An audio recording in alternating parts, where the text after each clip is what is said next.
안녕하세요. 천안의 도수함 동자보살입니다. 자, 댓글 점사 안내라는 거는 우리가 제가 궁금한 게 있으면 댓글 남겨주시면은 또 이분은 상담이 필요하겠다 싶으면 제가 댓글을 남겨놓겠습니다. 오늘은 GT분들의 운기를 좀 여쭤보고 싶은데요. 전체적으로 GT분들 올해 통화 문제를 좀 여쭤봤을 때 근데 제가 봤을 때는요, GT분들도 참 힘들었어요. 많이 힘들었는데 3제가 끝나가는 GT, 그럼 뱀의 해에는 어떨 것 같아요? 괜찮아요, 저는. 좋죠. 좋아요. 그리고 이제 얼사는에 에너지가 더해져서 긍정적인 영향도 있고, 시기와 방향을 잘 타면은 좋은 일도 생길 수 있어요. 움직이는 이동수는 방향은 있겠지만은 이제 내가 아닌 방향을 갔을 때는 조금 타격은 입어요. 근데 그걸 방향을 이동을 할 때는 조금 생각은 해보셔야 돼요.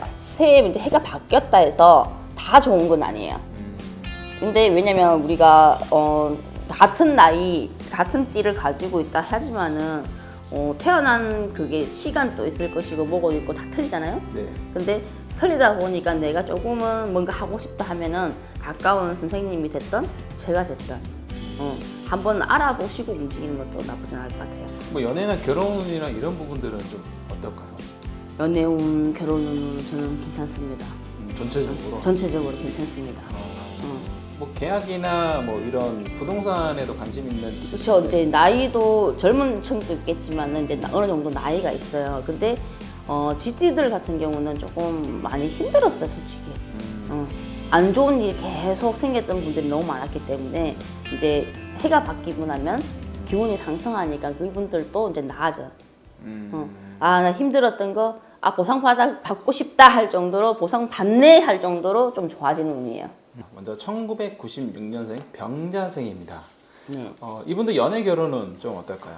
연애 결혼은 있습니다. 정말요? 새로운 출발, 새로운 거 시작, 내가 새로운 집을 사든 집을 가든 이직을 하든 지금 병장생들 같은 경우는요, 연애, 직업, 이직, 학교운까지 다 들어옵니다. 오, 3개 다 네. 있나요? 근데 몸은 생각하셔야 돼요. 건강은 좀 챙기셔야 돼요. 내가 바쁜 만큼 몸으로는 따라주지를 못한단 말이에요. 그러면 체력적으로 내가 운동이 됐던 뭔가 됐던 그분들은 조금 움직여 주셔야 돼요. 내 몸을 만들고 건강 관리를 하고. 근데 이분들 뭐 시험 합격이나 이런 운들이 다 좋다고 했는데 네. 왜 우리가 뭐 머리를 써서 하는 이런 자격증을 따는 경우도 있고 네네. 뭐 필라테스나 바리스타나 이렇게 몸을 내가 움직여서 이렇게 자격증을 함께 따서 하는 직업으로 옮길까라고 약간 생각하는 나이대이기도 하거든요. 그렇죠. 나이대. 근데 제가 봤을 때는 몸으로 하는 것도 나쁘진 않습니다. 둘 다 괜찮다. 둘 다 괜찮은데 되도록이면 해가 바뀌고 나서는 내가 몸으로 움직여서 할 수 있는 자격증을 하나씩 따는 것도 괜찮습니다. 진짜 병자생들 같은 경우는 다른 것보다도 우리가 이제 새로운 도전할 수 있는 시기. 내가 진짜 이건 내가 딱 해보고 싶었어 하는 거 있으면 해보시면 참 좋을 것 같아요. 1984년 갑자생 분들입니다. 갑자생들 많이 힘들었거든요. 3대 때. 올해 새해에 이제 다가오는데 새해 금전은 혹시 어떨까요? 자, 금전운이면 남자분들 같은 경우는 재운이 들어와요. 그럼 온가요? 네. 오. 근데 여자분들은 조금 우리가 음력으로 따진다면 구정 지나고 1월달, 2월달은 조금 조심하셔야 돼요. 그때 뭔가 큰 돈을 쓸 것 같으면 기다렸다가 3, 4월달이나 그때 움직여야 돼. 요거는 세모로 여성은 여성분은 X. X. 알겠습니다. 또 이게 남녀로 또 바뀌게 되시는데 이직이나 승진운을 좀 여쭤보고 싶은데요. 이직운, 승진운 두 분 다 좋습니까? 좋습니다. 여성분, 남성분 괜찮습니다. 이 나이 때 되면 사실 뭐 이직도 좀 조심스러운 나이대이기도 하고. 그렇죠. 왜냐면은 이제 우리가 40대 넘어서면은 우리가 이제 직장도 주는 곳이 많이 없어요. 그렇죠. 그리고 내가 만약에 사업을 하려 해도 정말 아이템을 잘 구상해야 돼. 근데 갑자생들 같은 경우는 아이템 창출이 되게 많아요. 머리에 특별한 게 많다고 보시면 돼요. 이거 볼펜 하나를 줬을 때 여러 개를 생각으로 바꿔서 할 수가 있는 거야. 그래서 아이디어 자기 사업을 하면 나쁘진 않아요. 근데 갑자생 같은 경우는 남 밑에 일하기가 조금 힘든 분들도 많아요. 워낙 자기 주장이 강한 사람이 많다 보니까. 근데 돈은 잘 모아요.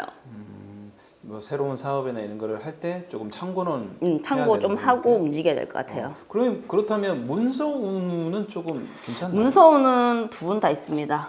남녀 다. 네. 근데 이분들 나이대 되면 물론 결혼을 하신 분들도 많이 있기는 하지만 거지는 한 분들이 많죠. 네. 근데 뭐 또 늦게 결혼을 우리가 좀 생각하시는 늦게 결혼이라기보다는 우리서는 만나서 인연수가 닿아야지 결혼하겠죠. 네, 그렇죠. 근데 인연수 있습니다. 그 말은 인연수가 결혼도 있으니 가능하다는 결혼도 거죠. 가능하다. 네.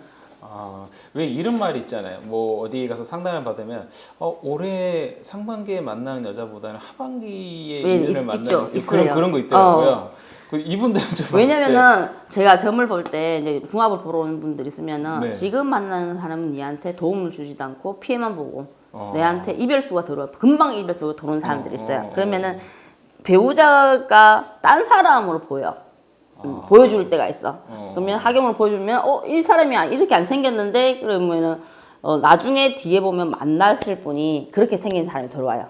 그러니까 지금 현재로서는 42이라고 하면은 결혼하신 분 대부분이겠지만 그래도 돌싱이거나 솔로이거나 그쵸. 다시 뭔가 시작하고 싶은 분들은 하셔도 돼요.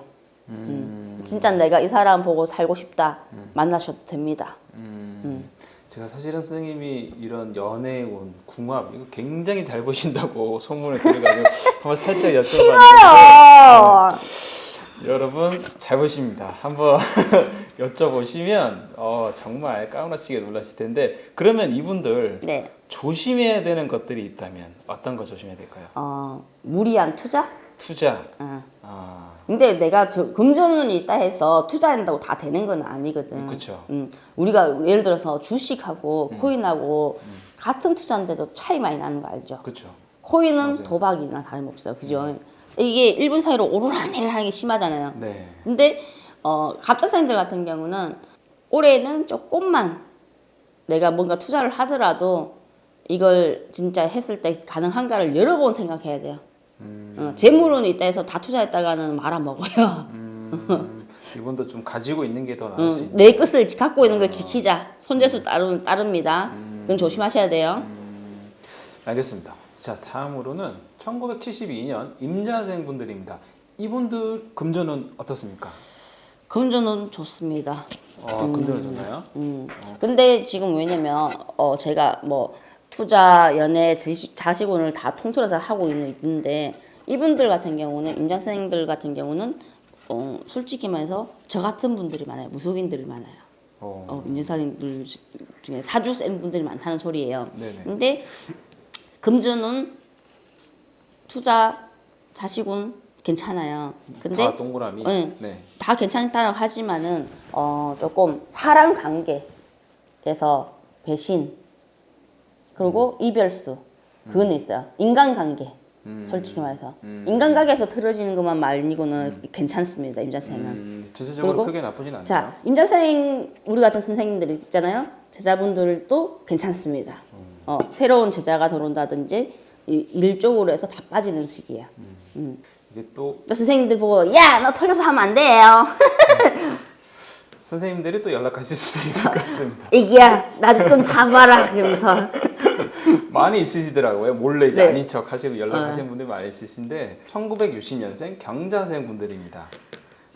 경장생들은요 정말 우리가 임자생 경장생 중에서 신사주 가지신 분들 되게 많아요.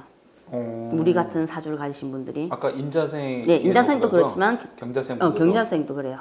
그리고 조금 힘들게 사신 분도 많아요. 오히려 보면은 뭔가 사업을 벌려놔도 이게 뜻대로 잘 안 돼 풀린 사람들도 많았고요.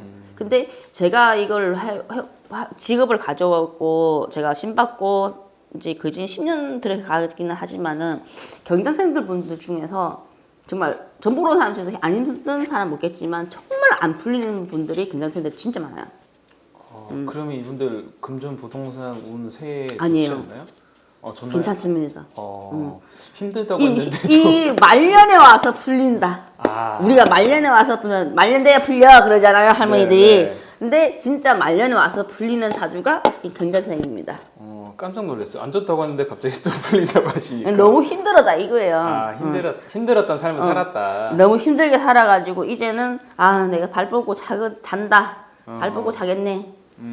새해에는 좀 좋은 기운들이 많이 들어오나 보네요. 네, 많이 들어오죠. 근데 이분들 같은 경우, 경자생분들 같은 경우는 우리가 이제 주인의 지인들이라 해요. 친구가 됐던, 지인이 됐던, 친인척이 됐던, 상문이 좀 많이 열리는 편이에요. 그러면은 상가집을 가더라도 조심해야 되는 게 내 사주에 원진살이 있던 기문살을 가지고 있는 분 같은 경우는 웬만하면 상가집은 자제를 하셔야 돼요. 왜냐면 안 좋은 기운을 제일 많이 타갖고 오기도 해요. 정말 내가 이 가지 말아야 상가집을 갔을 때는 그걸 막 거울을 하나 편의점에서 사서 가지고 집에 들어가기 전에 그거를 밟고 깨고 들어가는 거예요. 던지는 게 아니라. 던지는 게 아니고 던지는 내가 건 10원짜리 동전. 이렇게 이게 거울이다 치면은 유리가 있는 부분을 있잖아요. 봐봐요. 네. 이게다가 엎어놓고 발로 밟고 깨고 가는 거예요. 집에 이거는 우리 할머니가 가르쳐 준 건데. 여러 번 들으셨죠? 팁을 하나 저희가 얻었습니다. 우리 할머니가 가르쳐 줬어요. 네, 신도분 중에 제 처음 신 받았을 때부터 오신 분이 꾸준히 오시는 분이 있어요, 서울에서. 근데 그분이 이제 어머님 돌아가셨을 때 내가 갑작스럽게 가야 되는 상황이어서 이제 제자들은 웬만하면 상가집을 안 가려고 그래요. 부정 탄다고. 근데 할머니가 괜찮다 가라 해서 갔더니 할머니가 나올 때 편의점에 들려서 거울을 사라 그러더라고. 그러더니 그걸 엎어놓고 밟고 가라 그러더라고요. 그래서 제가 그거를 자주 사용해요. 근데 저는 제가 잘 타는 편이에요. 우리가 제자님들마다 다 특이가 틀리거든요. 그러니까 조상을 잘 타는 사람, 그러니까 한마디로 하면 귀신을 잘 씌인다고 그러죠. 몸에 잘 씌는다고 그러죠. 네. 그래서 웬만하면 상가집 가지 마라고 하는 이유가 그것도 있어요. 감사합니다. 도수암이었습니다. 구독과 좋아요 눌러주세요.